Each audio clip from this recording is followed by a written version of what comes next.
Selamat malam Bapak Ibu yang dikasihi oleh Tuhan. 主所爱的弟兄姐妹们，大家晚上好。 Malam ini kita ingin membicarakan satu lanjutan tema kita mengenai konsep doa dan konsep kita mengenai Allah. 今天晚上我们要继续来探讨关于祷告和上帝观念的一个主题。 Yang saya beri judul Damai Sejahtera dan Kegelisahan di dalam Doa. 主题名是在平安和焦虑之间的祷告。 Satu bagian firman Tuhan yang kita akan baca yaitu di dalam Mazmur pasal yang ke-43 ayat yang ke-5. 今天我们要读的经文取决于诗篇73章21节到27节。 Dikatakan, mengapa engkau tertekan hai jiwaku, mengapa engkau gelisah di dalam diriku, berharaplah kepada Allah, sebab aku bersyukur lagi kepadanya, penolongku dan Allahku. 诗篇43章5节，我的心啊，你为何忧闷？为何在我里面烦躁？应当仰望神，因我还要称赞他，他是我脸上的光荣，是我的神。 Bapak Ibu yang dikasihi oleh Tuhan, 亲爱的弟兄姐妹， beberapa minggu yang lalu kita membahas mengenai konsep Allah yang mempengaruhi konsep kita mengenai doa. 几个星期前呢，我们已经探讨了关于神的观念，将会影响我们关于祷告的观念。 Dan kita tahu bahwa Allah yang kita percaya, Allah yang benar itu bukan ilah yang bisa kita atur-atur melalui doa kita. 我们知道，我们所相信的神不是某种我们可以透过祷告来控制的一种神明。 Sama seperti mungkin ada kepercayaan primitif yang sepertinya membuat doa dan ritual, tetapi sebenarnya maksudnya bukan berserah kepada ilah atau Tuhan itu, tetapi mau mengatur Tuhan. 有某些的原始的信仰，其实他们不是相信上帝，反而是要来怎么样的控制他们的上帝。 Tapi juga kita tidak mempercayai satu kepercayaan mengenai ilah yang kejam dan kaku. 我们也不相信那些残酷并且僵硬的那种神明。 Allah yang menetapkan segala sesuatu dan tidak memberi ruang kepada manusia. 那些已经控制一切的上帝，也没有给人类空间发挥的上帝。 Dan kita sampai kepada kesimpulan bahwa Alkitab mengajar kepada kita atau Yesus mengajar kepada kita bahwa Allah yang kita percaya itu adalah Bapa surgawi kita. 我们得到一个总结，就是耶稣，并且圣经告诉我们，我们所相信的上帝就是我们在天上的父。 Dia adalah Bapa yang Maha Kasih, Maha Kudus, Maha Tahu. 他是充满慈爱、充满爱、无所不知的上帝。 Dan dia Bapa ini ingin berrelasi dengan kita agar kita mengenal Dia. 上帝想要与我们建立关系，并且想要我们认识他。 Dan melalui pengenalan kita akan Dia, kita akan bertumbuh. 而透过我们对他的认识，我们将会成长。 Dan saya percaya seperti Bapa di dalam dunia ini, 我也相信，就好像在世上的父亲一样， Bapa surgawi juga memperlakukan kita itu secara unik setiap orang. 天上的父也对我们每个人都有独特的方式对待我们。 Dia memperlakukan kita itu menurut tingkat pertumbuhan dan pengenalan kita akan Tuhan. 他对待我们是根据我们个人属灵的成长阶段，并且我们对他的认识程度。 Dia juga menjawab doa-doa kita menurut tingkat pertumbuhan iman kita. 他也按照我们信心的成长程度来回应我们的祷告。 Dan karena itu kita bisa melihat tingkatan-tingkatan daripada iman dan jawaban daripada doa. 因此，我们可以看到信仰的阶段，还有祷告的回应。 Memang dikatakan bahwa Tuhan menjanjikan damai sejahtera kepada setiap anak-anaknya. 上帝的确是应许了从天上而来的平安给他的儿女们。 Damai sejahtera yang tidak tergantung kepada keadaan kita di dunia ini. 这种平安呢，不取决于我们在世上的环境。Tuhan juga mungkin dan mau menjawab doa kita secara ajaib. 上帝也可能会很奇妙的回应我们的祷告。 Tuhan bahkan bisa menjawab doa kita seketika sudah kita membuka mata kita sesudah berdoa. 上帝也可能我们一睁开眼睛就立刻回应我们的祷告。 Mungkin kita sudah pernah mengalaminya. 其实我们可能已经经历过了。 Kita berdoa untuk solusi keuangan. 我们可能为我们的财务的困难祷告。 Ketika kita selesai berdoa, ada telepon masuk dan masalah keuangan kita bisa menjadi selesai. 当我们祷告后，突然之间得到一通电话，突然间呢，我们的问题就没有了。 Pada waktu saya sekolah teologi 在我读神学的时候， di STT Bandar Baru Metodis, 在 Bandar Baru Methodist 神学院， maka pada waktu itu masih pakai mesin ketik 当时呢，我们还用那个打字机， dan saya tidak mempunyai mesin ketik. 我没有打字机， Saya harus kongsi atau memakai yang di perpustakaan. 我必须用在图书馆里面的打字 Padahal 机。 tugas-tugas PR itu banyak sekali. 但是我的功课却很多， Maka saya ingat sampai sekarang, saya berdoa, Tuhan berikanlah aku mesin tik. 我到现在还记得我向上帝祷告，要求一台打字机， Dan Tuhan menjawab doa saya. 上帝应允了我的祷告。 Ada orang yang memberikan sejumlah uang sehingga saya bisa membeli mesin tik itu. 有人送给我一笔钱，让我可以买一台打字机。 Mereknya saya rasa Brother.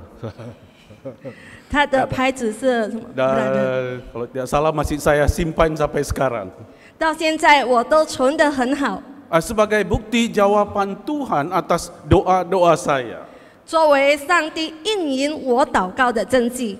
Tetapi di dalam pertumbuhan iman itu sendiri, 但是在信心成长的过程， jawaban yang ajaib, jawaban yang instan, jawaban yang langsung daripada Tuhan, 奇妙那种瞬间的应允呢， itu tidak terjadi terus-menerus. 不会持续一直的发生， Seperti yang kita bayangkan, seperti yang kita harapkan. 就好像我们想象或者我们想要的。 Kalau kita membaca grafik atau peristiwa-peristiwa di dalam kehidupan iman kita, 如果我们好好的看过往我们属灵里程， biasanya itu terjadi pada waktu permulaan perjalanan iman kita. 那很多是发生在我们信仰起初的那个期间， Atau di dalam keadaan yang begitu kritis, 或者在危机的时候， Tuhan bisa menjawab seketika. 上帝会立刻的应允我们。 Tuhan menopang kita dengan hal-hal yang nampaknya spektakuler. 上帝搀扶着我们，透过很奇妙、很伟大的事， Sama seperti seorang bayi yang baru lahir itu, dia harus disuap dengan bubur. 就好像刚出生的婴儿，他必须要喝粥。 Sama seperti seorang anak balita yang harus dituntun untuk bisa berjalan. 或者像一个幼童，他的父母亲必须牵着他，让他学会走路。 Tetapi Bapa Surgawi sama seperti kita orang tua di dalam dunia ini. 但是我们天上的父，就好像世上的父母亲， Kita tentu tidak mengharapkan anak-anak kita itu tetap menjadi bayi-bayi. 我们不希望我们的孩子们仍然停留在婴孩的那个地步， Yang tidak bisa beraktivitas sendiri. 不能靠自己存活。 Demikian juga Bapa Surgawi tidak akan membiarkan kita anak-anaknya tetap menjadi bayi-bayi rohani. 天上的父也不会任由他的儿女们停留在婴儿的阶段， Itu sebabnya Tuhan akan mendewasakan kita. 所以上帝必须要让我们成长。 Tuhan harus sepertinya memaksa kita untuk melihat anugerah Allah bukan hanya di dalam hal-hal yang spektakuler. 上帝就好像要逼我们去看上帝的恩典，不只是透过那些很奇妙、很伟大的事， Bukan lagi di dalam bentuk-bentuk yang instan, 不是那件瞬间发生的事， tapi melalui iman yang bertumbuh sepenuhnya bergantung kepada Dia. 但是透过完全依靠他的一种信心， Di dalam segala situasi dan apapun jawaban Tuhan atas doa-doa kita. 在任何的情况里，也无论上帝如何的应允祷告， Maka boleh dikatakan untuk tujuan pendewasaan kita ini bisa Tuhan membiarkan kita. 所以我们可以说，上帝为了要我们成长，上帝可能任由我们， Seolah Tuhan tidak menjawab doa kita. 好像上帝不应允我们的祷告。 Bahkan mungkin kita mengalami pergumulan, mungkin bukan damai sejahtera, tetapi kegelisahan, kekhawatiran, tekanan-tekanan. 当我们面对挣扎的时候，可能我们没有感到平安，反而我们感到很焦虑、很不安。 Maka kalau kita nampaknya Tuhan tidak menjawab doa kita, 就似乎好像上帝没有听我们的祷告， atau bahkan hati kita itu seperti masih galau, 我们的心也感到很忐忑、 masih tertekan. 很受压力。 Jangan cepat-cepat mengambil kesimpulan 但是我们不要急忙于拿结论， bahwa Tuhan sudah tidak mengasihi kita, 说上帝已经不爱我们了， bahwa Tuhan sudah meninggalkan kita. 上帝已经撇弃我们了。 Tapi itu adalah satu momen di mana kita akan dibentuk Tuhan mempunyai iman yang lebih berakar, iman yang lebih kuat. 因为这就是在这种的时刻，上帝正在塑造我们，让我们有更刚强的一种信心。 Maka kalau kita membaca Mazmur pasal 43 ayat ke-5 menyatakan secara jujur, 如果我们看诗篇43章5节，那里很坦然的说， dia tidak berpura-pura kuat dan rohani. 他在上帝的面前没有伪装自己，感到自己很属灵。 Dia datang ke hadapan Tuhan mengatakan, terbuka di hadapan Tuhan mengatakan, mengapa engkau tertekan, hai jiwaku? 他很勇敢、很坦然的来到上帝的面前，说：“我的心啊，你为何忧闷？ Mengapa engkau gelisah di dalam diriku?” 为何在我里面烦躁？ Bapak Ibu yang dikasihi oleh Tuhan. 亲爱的弟兄姐妹， Tadi saya sudah katakan, 刚才我已经说过， sering kita mendengar bahwa Tuhan pasti mendengar dan menjawab doa kita. 我们经常听到上帝一定会应允我们的祷告。 Atau ada juga yang mengajarkan, jikalau kita melakukan step A, 1, 2, 3, 4 langkah-langkah itu, maka pasti Tuhan akan memberi jawaban kepada kita. 或者有人相信，如果通过某些的步骤1、2、3、4，上帝就会应允我们的祷告。 Seolah-olah hubungan kita dengan Tuhan itu bersifat mekanis dan kita bisa mengatur Tuhan dalam doa-doa kita. 就好像我们与上帝的关系是机械性的，并且我们可以透过我们的祷告来控制上帝。 Tapi Tuhan di dalam Alkitab yang kita percaya bukan Tuhan yang demikian. 但是在我们相信的圣经里面，上帝不是如此的。 Ia mengenal kita lebih daripada kita mengenal diri kita. 他认识我们胜过于我们认识我们自己。 Dan kalau tadi saya sudah katakan, kalau dia ingin mendewasakan kita, mungkin saja dia tidak segera menjawab doa kita. 刚才我已经说过了，如果他想要我们成长，有可能他不会立刻的应允我们的祷告。 Mungkin saja dia membiarkan kita di dalam keadaan jiwa yang tertekan seperti yang dikatakan pemazmur ini. 可能他会任由我们处在一个受压力的情况下，就好像诗篇所说的。 Dan pemazmur itu terbuka mengaku di hadapan Tuhan keadaan jiwanya. 而诗篇的作者呢，在上帝的面前坦白诉说他心里的感觉。 Sikap yang jujur inilah yang bisa membawa kepada jalan kesembuhan.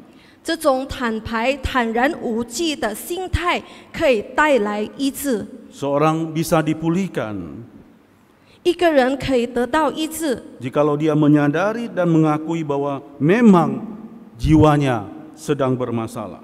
如果他自己意识到并且承认他的心理正在受到困扰， bahwa dia tidak baik-baik saja. 他不在一个好的情况里， Dan dia dengan terbuka di hadapan Tuhan mengakui tanpa malu mengenai ketakutan dan kegelisahannya. 他在上帝的面前坦然无惧地承认自己关于自己的焦虑和恐惧。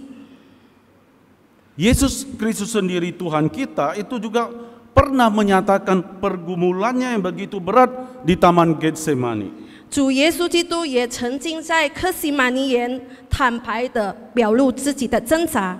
Ketika dia akan menuju ke salib dan kematian, dia bergumul, bahkan dikatakan dia mengeluarkan keringat yang seperti darah. 当他面对十字架并且死亡的时候，他很挣扎。圣经甚至说他的汗珠如大血滴在地上。 Dan ini adalah satu beban yang sangat berat sekali. 这是一个极深的压力。 Rasul Paulus, rasul yang terbesar juga demikian. 使徒保罗，一位伟大的使徒，也是如此。 Dia juga tidak terluput dari pergumulan dan beban. 他也是面对了种种的困难和压力。 Dia bergumul akan penyakit yang dia alami. 他为他的疾病感到痛苦，并且挣扎。 Dan penyakit ini mengganggu pelayanannya sebenarnya. 其实他的疾病已经困扰到他的侍奉。 Lalu dia meminta kepada Tuhan, Tuhan cabutlah, sembuhkanlah penyakitku ini. 他也恳求上帝挪去他的刺，然后医治他的病， Agar aku bisa melayani engkau dengan lebih leluasa. 好让他能够更自由、更好的来服侍上帝。 Ada sebagian ahli mengatakan bahwa penyakit yang dialami oleh Rasul Paulus ini adalah epilepsi. 有一些学者呢说，使徒保罗所患的病是癫痫， Yang tiba-tiba bisa seperti mengalami kejutan-kejutan. 突然之间他的身体会抽搐。 Tapi Tuhan menjawab Paulus, 但是上帝回答保罗说： cukuplah kasih karuniaku padamu, justru di dalam kelemahanlah kuasaku menjadi sempurna. 我的恩典够你用的，因为我的能力是在人的软弱上显得完全。 Jadi kita bisa melihat di sini orang-orang yang dianggap paling hebat di dalam iman itu juga mengalami pergumulan. 我们在这里可以看到，那些好像在信心中很伟大的人，也会感到挣扎，面对困难。 Kalau kita melihat satu bagian Alkitab yang lain, Mazmur pasal yang ke-73, 如果我们看其他的圣经经文，在诗篇73章， di sini juga mengungkapkan satu pergumulan yang lain. 这里诉说了其他的挣扎。 Mazmur ini ditulis oleh Asaf 这个诗篇是阿撒所写的， yang diberi judul Pergumulan dan Pengharapan. 在这里的题目呢，就是挣扎与盼望。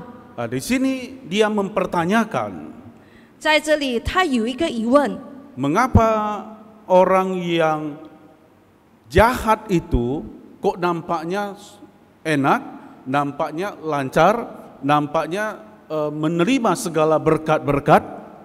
为何那些恶人好像过得很好，并且得到了很多很多的祝福呢？ Sedangkan orang yang benar nampaknya ditinggalkan, nampaknya disingkirkan, nampaknya juga mengalami pergumulan-pergumulan yang berat. 但是那些义人好像被撇弃，然后面对了种种的困难。 Dari sini dia mulai mempertanyakan hal ini dan melihat apakah Tuhan tidak adil dan tidak berpihak kepada yang benar. 在这里，他就问：是否上帝是不公义的，也不偏向于那些义人呢？ Bahkan dia mengatakan hatinya itu merasa pahit, buah pinggangku menusuk-nusuk rasanya. 在这里，他写说：我的心发酸，肺腑被刺。 Hatinya begitu sakit karena dia tidak bisa menerima keadaan yang seperti ini. 他的心感到的很痛，因为他无法接受这样的现实。 Bapak Ibu yang dikasihi oleh Tuhan, 亲爱的弟兄姐妹， kadang-kadang kita juga bisa merasa seperti itu, bukan? 有时候我们不也是有这样的感觉吗？ Kita merasa bahwa saya sudah melayani, mengikut Tuhan dengan setia, tulus, tapi kok keadaan saya begini. 我们感觉到我们已经很忠心的跟随上帝、服侍上帝，为什么我会处在这样的情况下呢？ Mengapa orang yang nampaknya tidak mau ikut Tuhan, tidak mau melayani Tuhan, bahkan orang yang jahat seperti menikmati kehidupan ini? 而那些好像不跟随上帝的人、不信主的人，甚至恶人，却得到了那么多福分呢？ Di sini pemazmur ini mempertanyakan hal ini dengan jujur di hadapan Tuhan. 在这里，诗篇的作者坦然坦白的对上帝发问。 Dia menyatakan bahkan dia tidak bisa berpikir lagi seperti manusia, dia seperti hewan, tidak bisa memahami apa-apa. 在这里，他说他愚昧无知，像畜类一般，什么都不明白。 Ada satu buku bestseller, mungkin kita pernah baca. 有一个很著名的书，可能我们曾经读过。 Ditulis oleh seorang rabi Yahudi bernama Harold Kushner. 是一位犹大拉比写的，名叫 Harold Kushner。 Yang kalau diterjemahkan judulnya bukunya berjudul Mengapa Hal-hal yang Tidak Baik Terjadi pada Orang-orang yang Baik.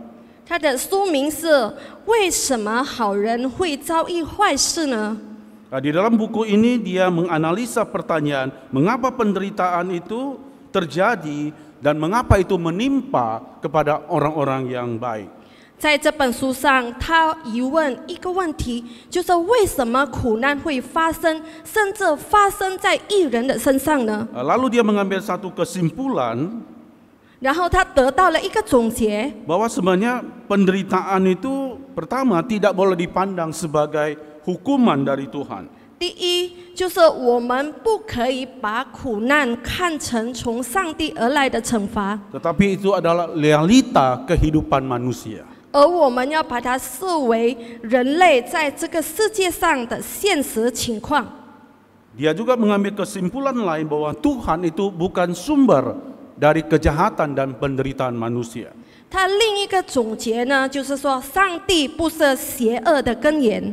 Tapi dia mengambil kesimpulan yang lain, yaitu bahwa Tuhan juga tidak mampu mencegah penderitaan dan kejahatan di dalam dunia.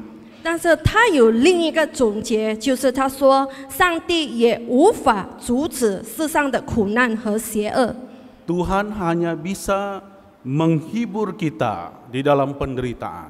上帝只能在苦难中给我们安慰。 Kalau kita melihat itu di dalam perspektif kebenaran firman Tuhan, 如果我们从上帝真理的角度来看呢， maka pernyataan dia bahwa penderitaan tidak boleh dipandang sebagai hukuman itu benar adanya. 他说的苦难不应该被视为惩罚是对的。 Tetapi pernyataannya bahwa Tuhan sendiri tidak mampu mencegah dan mengatasi kejahatan, Tuhan hanya bersimpati kepada kita ketika kita berada di dalam penderitaan, itu tidak benar. 但是当他说上帝不是邪恶的根源，他只能提供安慰，并且同情我们，那就不对了。 Maka apa jawaban Tuhan atas persoalan ini? 那么上帝对这个问题的回答是什么呢？ Di dalam firman Tuhan Mazmur pasal 73 ini 在诗篇第73章 memberikan beberapa jawaban kepada kita. 给了我们几个答案。 Yang pertama, 第一， bahwa Tuhan tetap ada 就是上帝是永存的， dan selalu ada. 并且永远存在的。 Baik ketika kita mengalami kemenangan atau keberhasilan 无论在胜利或成功里， atau jawaban doa 或者祷告的应允， ataupun merasa punya damai sejahtera, 或者是我们感到平安的时候， tapi juga Tuhan tetap ada dan masih ada ketika kita seperti dalam keadaan tidak dijawab oleh Tuhan. 当上帝没有应允我们祷告的时候，其实上帝也是仍然存在的。 Ketika kita belum bisa merasakan damai sejahtera Tuhan, 当我们无法感到上帝的平安的时候， Tuhan itu tetap ada. 上帝还是存在 Tuhan 的。 itu selalu ada. 上帝是永远存在的。 Kita rasakan atau tidak kita rasakan. 无论我们感受不感受到， Dia seperti gunung batu tempat pelindungan yang tidak tergoncangkan. 它如同磐石永不动摇的避难所， Dia adalah Allah yang kekal selama-lamanya. 它是永存的上帝。 Yang kedua, 第二， Tuhan bukan saja ada, 上帝不只是存在的， tapi Dia juga adalah Allah Bapa yang peduli. 他也是一个在乎我们的天父上帝。 Dia tidak akan membiarkan anak-anaknya jatuh dan terjerembab dan tidak bisa bangkit lagi. 他不会让他的儿女们跌倒，然后再也爬不起来了。 Tapi mungkin tadi saya katakan, mungkin saja Dia membiarkan kita untuk berjalan sendiri. 刚才我已经说过了，可能他会任由我们独自一个人走， Untuk menaruh iman kita bahkan ketika kita tidak merasakan penyertaan Tuhan.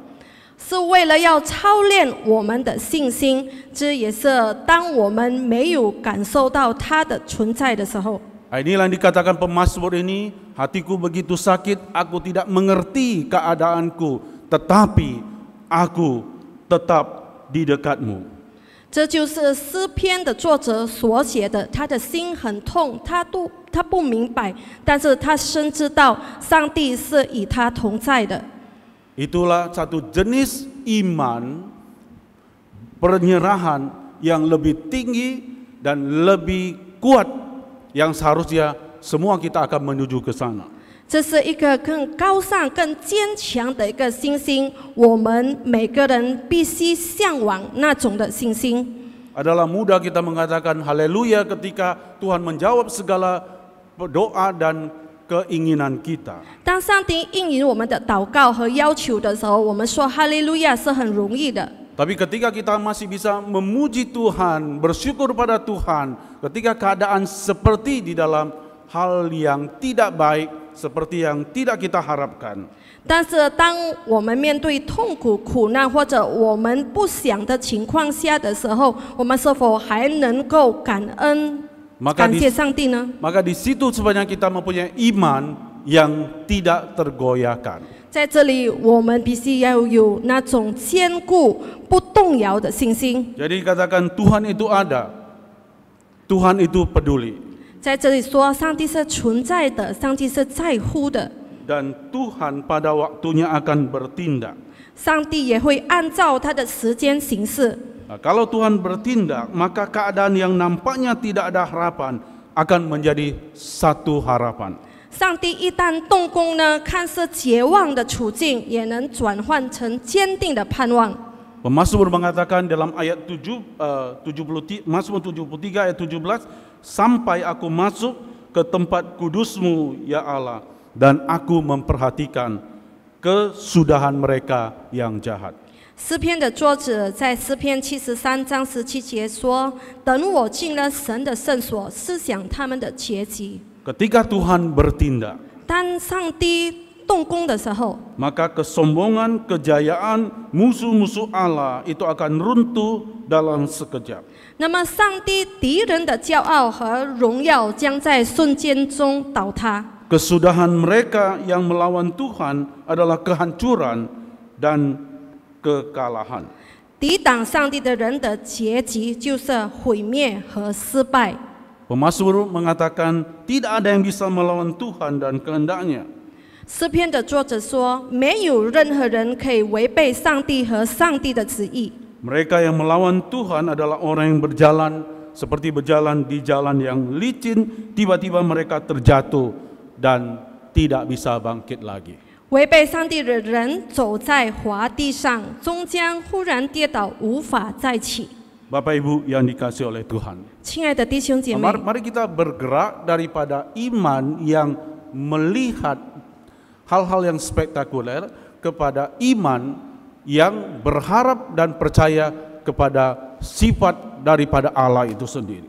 我们要从那种只看到伟大奇妙事的那种信心，移到完全依靠上帝，在任何情况下依靠上帝的信心。 Kita harus mempunyai iman, tetap bisa mempercayai Tuhan walaupun kita belum melihatnya. 我们必须有那种我们虽然还没有看到，但仍然有信心。 Ketika kita mungkin masih dalam keadaan sakit, 可能当我们仍然在疾病当中， kita mungkin mengalami kegagalan demi kegagalan, 可能我们面对种种的失败， mungkin seperti tidak ada jawaban dari Tuhan, 看似没有得到回应， seperti tidak ada penyertaan Tuhan, 好像没有上帝的同在， mungkin kita tidak mengalami damai sejahtera Tuhan, 可能没有感到从上帝而来的平安， bahkan mungkin kita merasa gelisah dan tertekan karena setia melayani Tuhan dan mengikut Tuhan. 可能我们因跟随上帝、服侍上帝感到疲惫、压抑、沮丧。 Janganlah mengambil kesimpulan bahwa Tuhan sudah meninggalkan kita. 但是不要急着去判断上帝已经离弃我们， Apalagi menganggap Tuhan itu tidak mampu menolong kita lagi. 更不要去怀疑他没有能力帮助我们。 Demikianlah dalam keadaan itu Bapak Ibu, iman kita dipaksa untuk naik kelas. 在这样的情况下，我们的信心被迫要升级。 Iman yang lebih tinggi dan lebih kuat, yang tetap memegang Tuhan di dalam setiap keadaan. 更成熟、更刚强的信心，在任何情况下都依靠上帝。 Maka ketika kita sungguh-sungguh datang kepada Tuhan, 所以，当我们真正的来到上帝的面前， kita datang dan berserah kepada Tuhan, 我们来到上帝的面前，完全交托。 maka dikatakan Dia akan memegang tangan kita dan menuntun kita. 诗篇在这里写，上帝必定会搀扶着我们的手。 Bahkan mungkin ketika kita juga tidak menyadarinya. 可能当我们没有察觉到的时候，也是一样。 Maka dikatakan kita akan masuk menerima kemuliaan daripada Tuhan. 诗篇写着，我们最终会被带入上帝的荣耀中。 Dan itulah yang dikatakan oleh pemazmur di dalam bagian terakhir di dalam Mazmur pasal 73 ini. 这就是在诗篇73章的尾段所写的， Yang lagu seperti lagu yang kita nyanyikan tadi, 就好像刚才我们所唱的诗歌， yaitu di dalam segala keadaan 在任何的情况下， tetap berpegang kepada Tuhan 我们必定要抓紧上帝， dan berserah kepada Tuhan. 并且完全的依靠上帝。 Mari kita membaca bagian ini sebagai juga pernyataan iman kita di hadapan Tuhan. 我们来宣告我们的信心，来读这段经文。 Mari kita membaca, siapa gerangan ada padaku di sorga selain engkau. Selain engkau tidak ada yang kuingini di bumi. Sekalipun dagingku dan hatiku habis lenyap, gunung batuku dan bagianku tetaplah Allah selama-lamanya. Sebab sesungguhnya siapa yang jauh daripadamu akan binasa. Kau binasakan semua orang yang berzina dengan meninggalkan engkau. Tapi aku suka dekat pada Allah. Aku menaruh tempat perlindunganku pada Tuhan Allah, supaya dapat menceritakan segala pekerjaannya. Amin. Kiranya Tuhan menganugerahkan iman yang seperti itu kepada kita. 阿门。但愿上帝赐给我们这样的信心。